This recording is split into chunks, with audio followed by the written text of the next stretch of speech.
নমস্কার সকলকে। এই ভিডিওটা বেশ কিছুদিন আগে যখন মাঝে মাঝে বৃষ্টি হচ্ছিল সন্ধেবেলা, সেরকম একদিনে তো যথারীতি স্কুল থেকে এসে তারপরে সন্ধ্যের থেকে খুব বৃষ্টি হয়েছিল। আর সেদিন মানে রুটি কী দিয়ে খাবো বুঝতেও পারছিলাম না। তো হঠাৎ ঠিক হলো তাহলে এমনিতেও বৃষ্টি হচ্ছে, তো তাড়াতাড়ি করে একটু খিচুড়ি করে নেওয়া যাক। তো সেই মতো আমি তাড়াতাড়ি করে সবজিগুলো একটু কেটে নিচ্ছি। কিছুটা গাজর কেটে নিলাম, আর ঘরে একটু কুমড়ো ছিল, তো কুমড়ো কিছুটা দেবো। আর ফুলকপি ছিল একটু, ফুলকপিগুলো কেটে একটু ভাপিয়ে নেব। আর কড়াইশুঁটি রয়েছে, বিনস রয়েছে, একটু টমেটো দেব। আর এই খিচুড়িটা আমি করব পেঁয়াজ দিয়ে, মানে নর্মাল যেই চালের ভাত আমরা খাই, মানে মিনিকেট চাল, সেই চাল, আর তার সাথে মুসুর ডাল। চাল আর ওই চাল আর মুসুর ডাল দিয়েই ভালো টেস্ট হয়। আর তার সাথে আমি অল্প একটু ছোলার ডালও দেবো, চাইলে এখানে আর একটু মটর ডালও দেওয়া যায়, মানে 2-3 রকম ডাল মিক্স করে।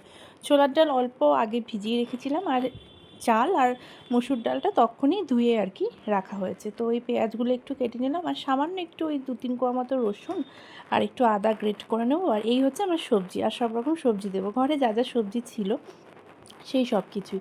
তো একবারই প্রেশার কুকারে দিয়ে সব কিছু মশলার সাথে সবজি চাল সব কষিয়ে নিয়ে জল দিয়ে খিচুড়িটা বানাবো, খুব তাড়াতাড়ি হয়ে যায়। তো প্রেশার কুকারে সর্ষের তেল সামান্য একটু গরম করে তার মধ্যে একটু জিরে ফোড়ন দিলাম, আর তারপরে সবজিগুলো একে একে দিয়ে দিলাম। এবার সবজিগুলো সব মানে প্রথমে পেঁয়াজ দিলাম, তারপরে রসুন, একটু আদা গ্রেট করা, তারপরে সবজিগুলো দিয়ে ভাজতে শুরু করব। পেঁয়াজ আগে থেকে খুব বেশি ভেজে নেওয়ার দরকার নেই, যেহেতু খিচুড়ি। তো ওই পরপরই সব কিছু একবারে দিয়ে দিলাম, কাঁচা লঙ্কা টমেটো সবই সবজির সাথে মিক্স করেছি। এবার ভালো করে এগুলো একটু ভেজে নিতে হবে। আর বেসিক কিছু মশলা, যেরকম ওই জিরে গুঁড়ো, একটু ধনে গুঁড়ো বলতে আমার গাছেই বেশ কিছু ধনে হয়েছিল, ওগুলোই আমি থেতে করে রান্নায় এখন ইউজ করছি।